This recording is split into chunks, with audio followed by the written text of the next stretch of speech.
The first thing he noticed was the silence, thick and unnatural. It clung to the air like something alive.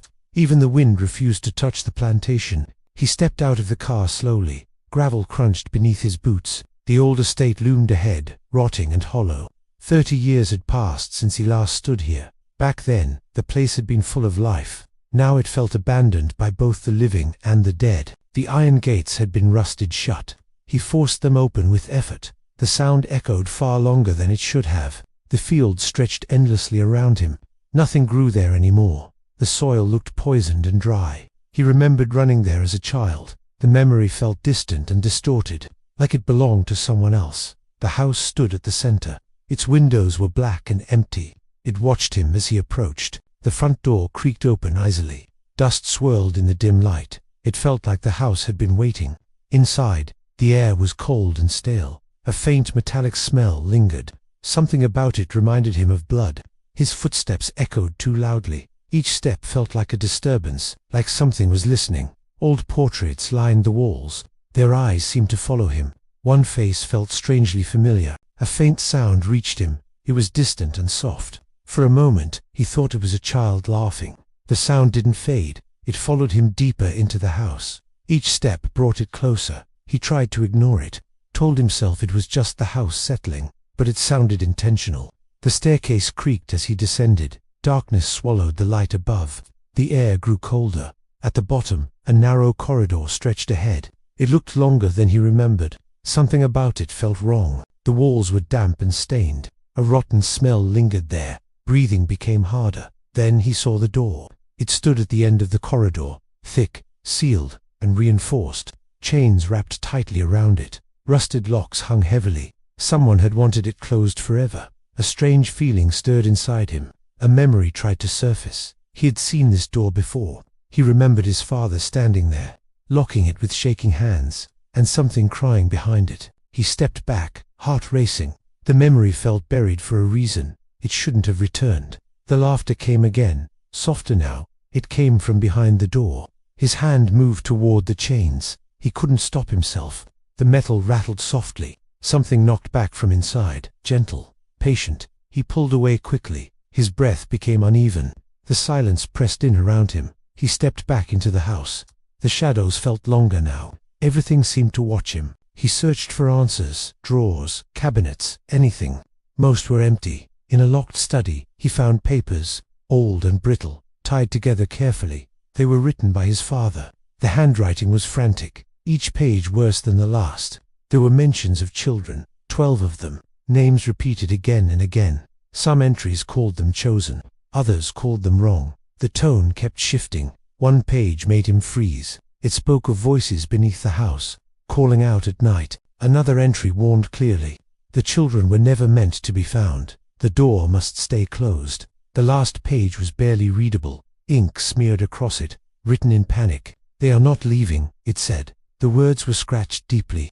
"Never open the door." A knock echoed through the house, distant but clear. It came from below. Then came a whisper, soft and childlike. "We're still here." He clenched the papers tightly. His heart pounded hard. The warning was clear, but something inside him had changed. Curiosity had taken hold. He couldn't ignore it anymore. The first strike against the chain echoed loudly. Rust broke away instantly. The sound awakened something. He gripped the crowbar tighter. Each strike grew stronger. The locks began to weaken. A low hum filled the walls. It vibrated through him. The air grew painfully cold. The first lock snapped open. It fell to the ground. Silence followed.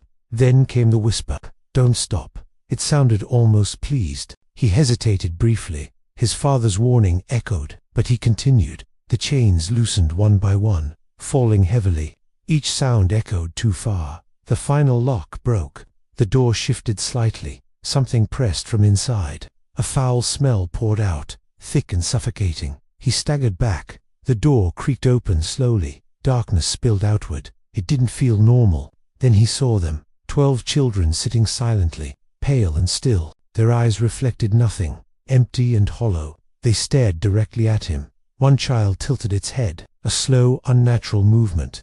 Then it smiled. "You finally came back," it whispered. Its voice was broken. None of them moved at first. That made it worse. The silence stretched tightly. He tried to speak. His voice failed. Fear closed his throat. One child stood slowly. Its body moved unnaturally, like a puppet.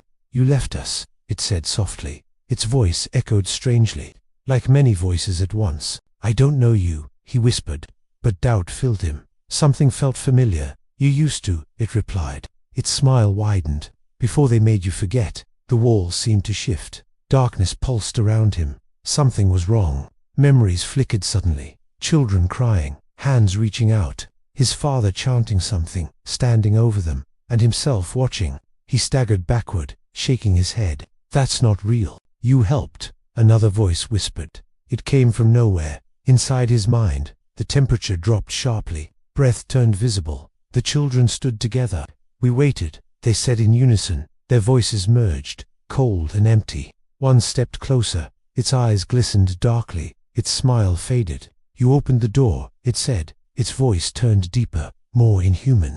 "Now you can't close it." The words echoed, final and heavy. The door slammed shut behind him. The sound thundered. He turned in panic. The handle wouldn't move. The door felt like stone.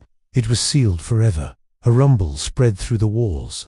Growing louder, the room trembled. The children stood still again, watching him, waiting. "What do you want?" he shouted. His voice cracked. No answer came. Then they tilted their heads, perfectly synchronized. Their bodies twitched. "We waited for you," they said. Their voices were deeper now. No longer children. The floor began to crack. Darkness leaked through. Something beneath was rising. Memories returned stronger, clearer. He saw everything now. He stood beside his father, not afraid, smiling. "You helped us choose them," they said.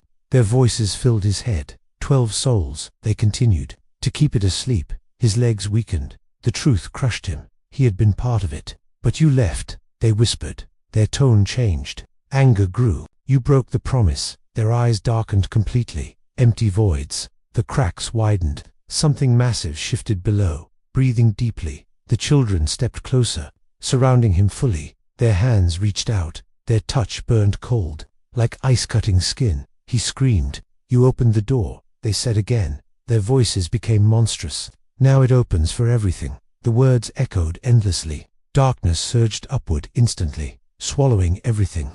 The room disappeared. His scream was cut short. The plantation groaned above. Something awakened, and far beyond the walls, something ancient finally opened its eyes.